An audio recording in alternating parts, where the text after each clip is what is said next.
Neste último bloco do programa, eu continuo conversando com a professora Verônica Branco sobre concepções históricas e metodológicas da educação integral.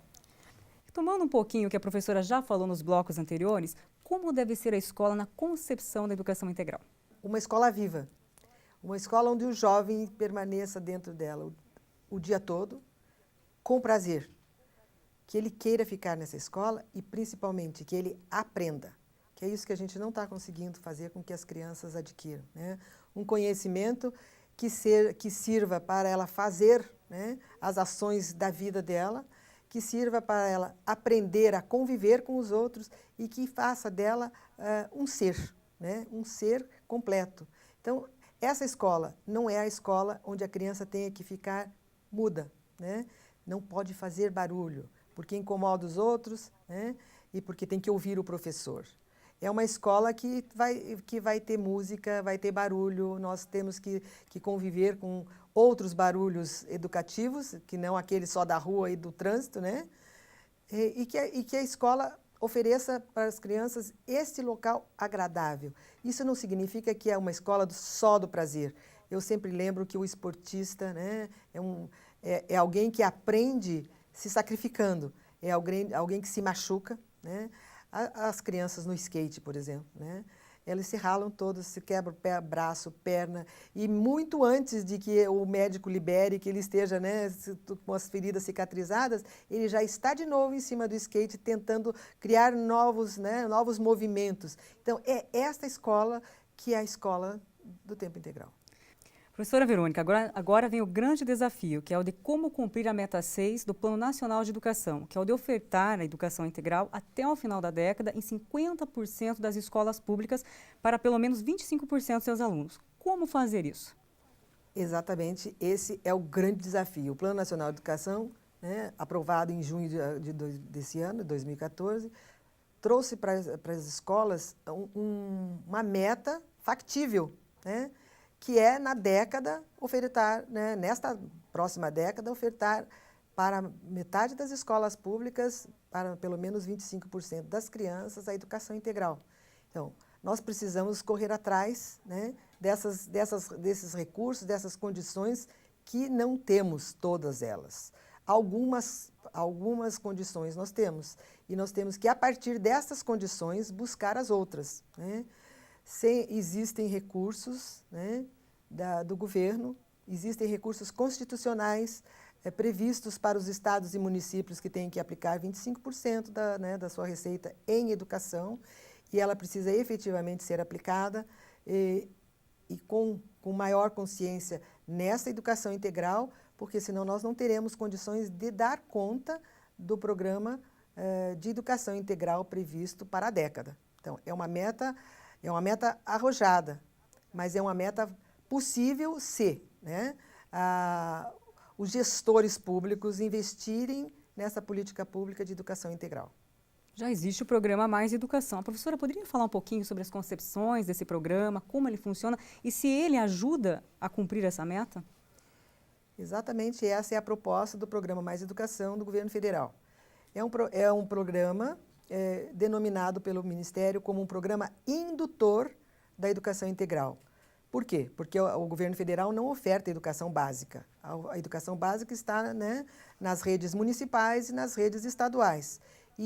Só que o recurso que o programa Mais Educação envia direto para a escola propicia justamente essa oportunidade de adquirir equipamentos, de preparar espaços físicos com cobertura, ampliação, cobertura de áreas abertas, construir banheiros.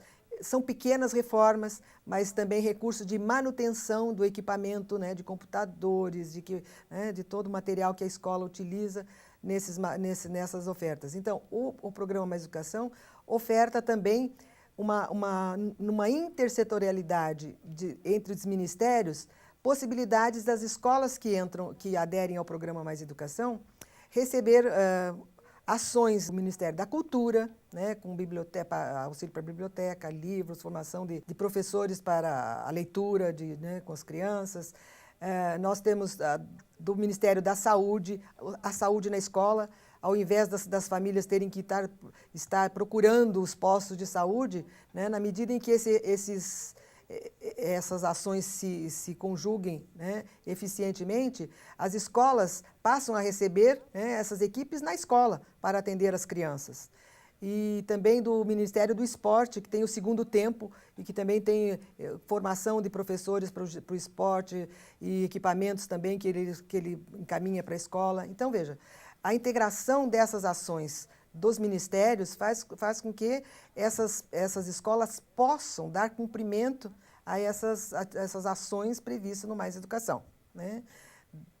Sem esse recurso, nenhum município, nenhum estado dará conta desta meta. O importante é que se diga que ele é um grande recurso, mas ele não é tudo e não é suficiente. O estado e o município, os estados e os municípios terão sim que aplicar o recurso que está previsto constitucionalmente nas escolas, para dar conta dessa meta. E para finalizar, professora Verônica, é viável ofertar a educação integral nas escolas públicas brasileiras? Elas estão preparadas? Elas têm infraestrutura, corpo docente para atender as perspectivas da educação integral? Esse é um outro desafio. Não, nós não temos tudo isto. Nós temos um pouco disto, né? Nós temos muitos professores que já fizeram uma caminhada, que já estão estudando, que já estão aplicando, né, os seus conhecimentos na educação integral.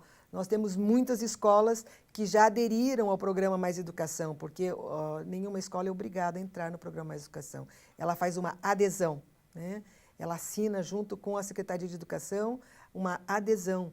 E ela recebe, então, um acompanhamento pedagógico, ela recebe esses recursos todos, kits também que o Ministério já organizou para a banda, fanfarra, orquestra, né? Então, equipamentos para as atividades esportivas. Então, tudo isso são recursos que estão disponíveis para as escolas, mas é preciso que as escolas se proponham a fazer, que elas se preparem para fazer, que esses professores estejam atentos na sua formação para dar o melhor de si nessa oferta de educação integral das crianças. O que nós temos é muita vontade, né, muita coragem de ofertar essa educação integral nas condições ainda precárias que muitas escolas têm. Mas também muitas escolas têm condições precárias porque ainda não olhou no seu entorno as possibilidades que a comunidade tem. Então, é preciso fazer esse diagnóstico, esse levantamento, essa abertura e juntar esforços, porque nós já temos um ponto de saída.